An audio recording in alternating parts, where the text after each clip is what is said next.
Before we begin, please imagine the bell notification is on and you're subscribed to Huna Stories. I turned 35 at 8:12 a.m., according to the hospital bracelet my mother once kept in a drawer labeled Important Things. By 8:14, I was awake, propped against my kitchen counter, waiting for coffee to drip. The day felt administrative. Emails, a meeting at 11, a call with a client who always spoke too loudly. I opened Facebook out of habit, not hope. There she was, my sister, at the airport lounge, one arm lifted, champagne flute catching the light. The caption, Roman birthday surprise, tagged with both of my parents' names. The comments were already filling in. My father wrote, "She's the only one who makes us proud." My mother added a red heart. It didn't land like a slap. It landed like something familiar being placed back on a shelf. I read it twice, not to confirm it was real, but to feel how it fit. It fit cleanly. Underestimated is too dramatic a word. I wasn't underestimated. I was categorized. Dependable, capable, fine. The one who didn't need celebration because I handled myself. I pressed the reaction button and selected the smiling face. It felt appropriate. The coffee finished brewing. I poured it, sat down, and opened my bank app. Not out of revenge, out of clarity. 6 months earlier, my parents had asked me to co-sign a refinancing bridge loan for their travel agency. Temporary, my father had said, just until the new European packages take off. My sister had helped design the Rome itinerary. That part had been mentioned several times. I had signed because numbers make sense to me. Risk assessed, timeline reviewed, contingency considered. I had always been the practical one.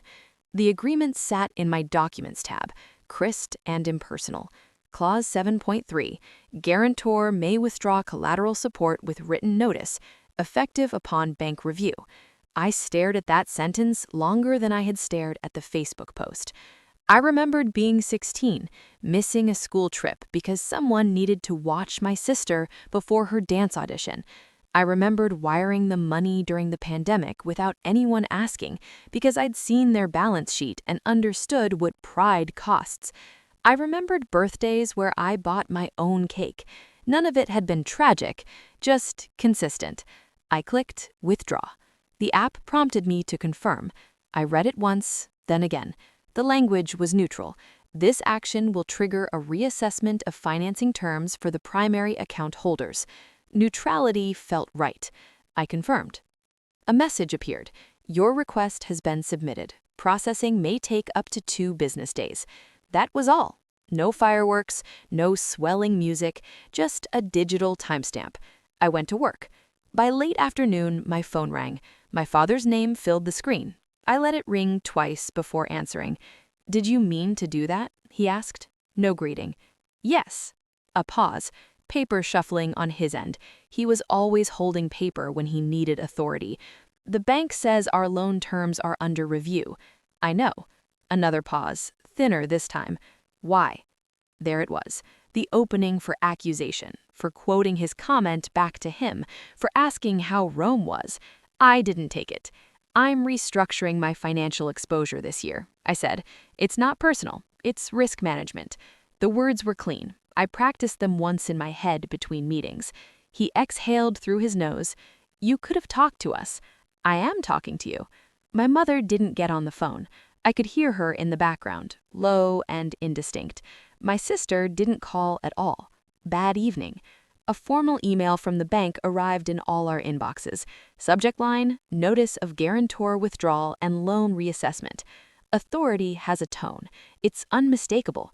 It doesn't shout, it states. Within 10 business days, the financing terms would adjust to reflect the change in risk profile. I slept well. Over the next week, my father's messages shifted from confusion to irritation to tight politeness. They would secure alternative collateral. They had options. They were handling it. I believed him. He was good at handling things publicly. When the reassessment finalized, the interest rate rose.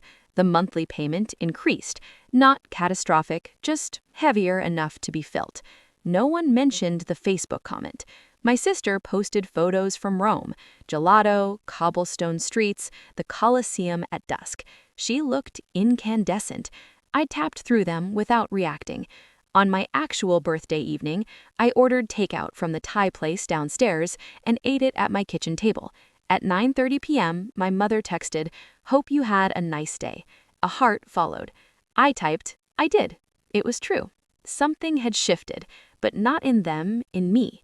The sediment of small resentments had hardened into something usable, not anger, structure. 2 weeks later, I met with my financial advisor and consolidated accounts I'd been meaning to reorganize for years. I increased my own investment contributions. I set up an automatic transfer into a travel fund labeled simply Autumn. No one asked where I was going. I didn't offer. At a family dinner a month later, my father made a careful point of discussing the AY's new financing arrangement. He didn't look at me when he said it. My mother refilled my water glass twice. My sister talked about Rome like it was a personality trait. I listened. Halfway through dessert, my father cleared his throat. "We've managed," he said. "It's tighter, but we'll be fine." "I'm glad," I replied. And I was. I didn't want them ruined. I just didn't want to be their invisible margin of safety anymore. Driving home that night, I realized something simple. I hadn't withdrawn love, I had withdrawn access. On the first cool morning of October, I boarded a flight alone, not to Rome, to Reykjavik. I'd chosen it because it was quiet and a little austere, a place where beauty didn't compete for attention, it simply existed. At the airport, I didn't post a photo. I watched planes taxi and felt something steady settle in my chest. Pride, maybe. Not the kind announced in comment sections, the kind that doesn't require witnesses. Turning 35 hadn't given me fireworks or apologies. It had given me a line I could draw without shaking. And for the first time, I wasn't standing in anyone's shadow. I was simply standing on my own balance sheet, entirely accounted for.